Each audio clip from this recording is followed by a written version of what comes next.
이틀 동안의 그 청문회 과정, 공청회 과정에서 제 생각을 말씀을 좀 드렸는데 정리해서 말씀을 드리도록 하겠습니다. 먼저 우리 특위에서는 이번에 4자 회담에서 결정한 사항만을 놓고 논의를 해야 된다, 저는 이렇게 생각을 하고 있습니다. 그것이 바로 우리 국가정보원도 국가기관의 정치적 중립성 강화를 위한 제도 개선 특별위원회 구성 결의안, 본회의에서 통과가 됐죠.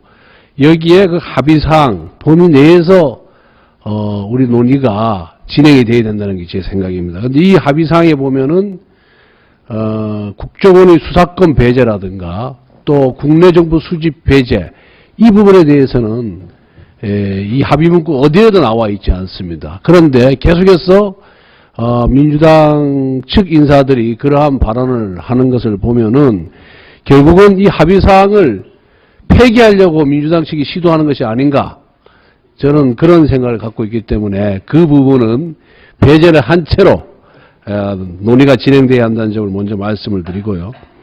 여기 보면 이제 국가정보위원회 상설상임위화, 지금도 상설상임위입니다. 그런데 상설상임위화라는 의미가 뭔지 모르겠어요. 지금도 겸임상임이지 이게 특위가 아니거든요. 국회 정보위원회가. 상임인데 또 상설상임위화 한다는 거는 상설을 어떻게 또 상설을 하는 건지에 대한 상설이죠.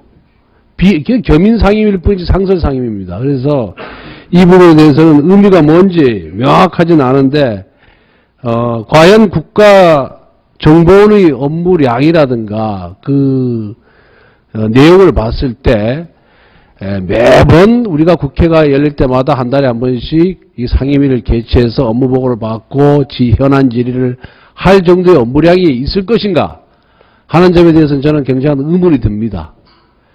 그냥 상임위하고 상임위원 배치하고 제대로 일할 업무량도 없는데 또 하나의 조직을 만드는 것이 아닌가 하는 그런 의구심이 들기 때문에 현재와 같은 겸임상임위를 한다 하더라도 상설이고 또 그 겸임상임위를 충실하게 운영을 하면은 충분히 국정원에 대한 견제나 통제가 가능할 것이다, 저는 그런 생각을 하고 있습니다. 정보위원회 비밀유지 의무와 기밀누설 행위 또 비밀 열람권 보장은 이 부분에 대해서는 서로 연결이 되어 있기 때문에 좀 논의를 더 할 필요가 있다고 생각이 들고요.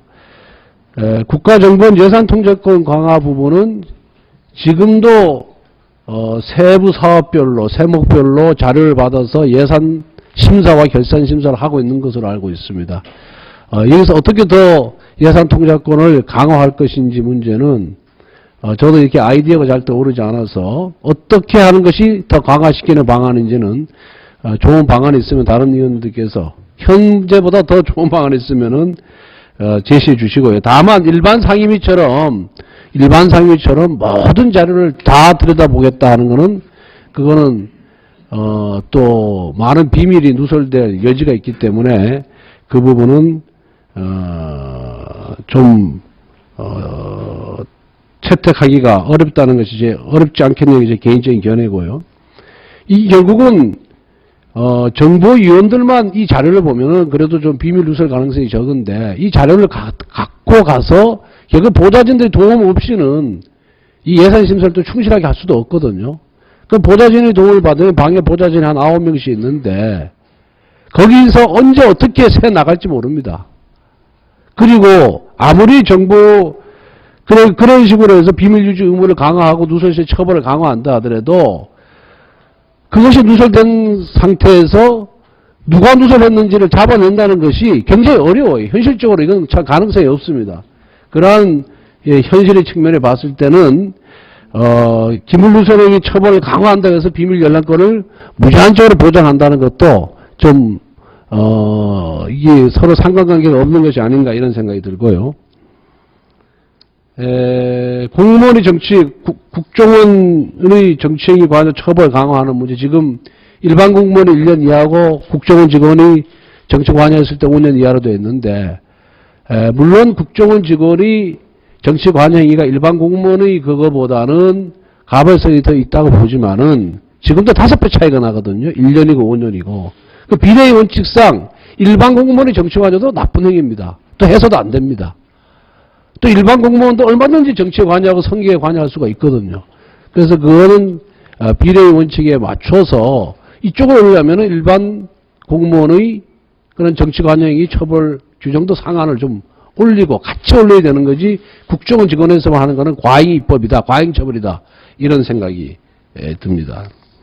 그리고 내부 고발자, 정치 관여 내부 고발자 신문 보장 문제는 이 부분도 과연 어디까지 내부 고발자를 볼 것이냐. 정치적 목적을 갖고 특히 이제 선거를 앞두고 특정 정당을 유리하게 할 목적으로 그런 의도를 숨긴 채 마치 순수한 내부 고발자인 양 위장을 해서 한 경우에 이 사람까지 신문 보장을 해줘야 되는 것이냐. 또 그러한 목적을 가진 내부 고발자와 순수한 내부 고발자를 구분하는 것이 현실적으로 가능할 것인가. 이런 문제도 우리가 두루 다 숙고를 해야 된다. 저는 그런 생각이 들어서 과연 딱 엄격하게 두부보 자르듯이 이 분리가 가능할 것인가에 대해서는 저는 자신이 없다는 그런 말씀을 드리고요. 정보기관의 불법 감청에 대한 형사처벌 강화, 이거는 지금 통신비밀보호법에 감청하는 게 10년 이하로 됐는데 이거는 뭐 일반인이나 정보기관은 마찬가지입니다. 그래서 이 부분에 대해서는 절대적으로 불법 감청이 일어나서는 안 되는 문제이기 때문에 형사처벌 강화하는 부분은 충분히 긍정적으로 검토할 만하다, 그런 생각이 들고요. 그 다음에 국가정보원 직원의 정부기관 출입을 통한 부당한 정보활동의 통제와 정당과 민간에 대한 부당한 정보 수집행위 금지, 이 부분에 대해서 이미 국정원에서 정당, 언론사, 국회에 대한 상시 출입은 금지하겠다고 이렇게 밝히고 있는 만큼 이 부분을 과연 법제화하는 것이 맞는 것인가, 아니면은 국정원 규칙을 통해서 하는 것이 맞는 것인가는 좀 더 검토를 해봐야 될 것 같고요. 모든 이 정부기관 출입을 통제하는 것은 그건 적절치가 못하다, 그런 생각이 듭니다. 그리고 사이버 심리적 활동에 대한 엄격한 규제 필요하다면 해야 되겠죠. 그리고 이 부분도 워낙 이것이 기술적으로 기술하기가 그렇게 법에다가 기술하기가, 구체적으로 기술하기가 쉬운 문제가 아니기 때문에 이거는 국정원 내부 규칙으로, 시행세칙으로 좀 더 촘촘하게 가능한 거와 불가능한 것을 나누면 되지 않겠냐, 이런 생각이 듭니다.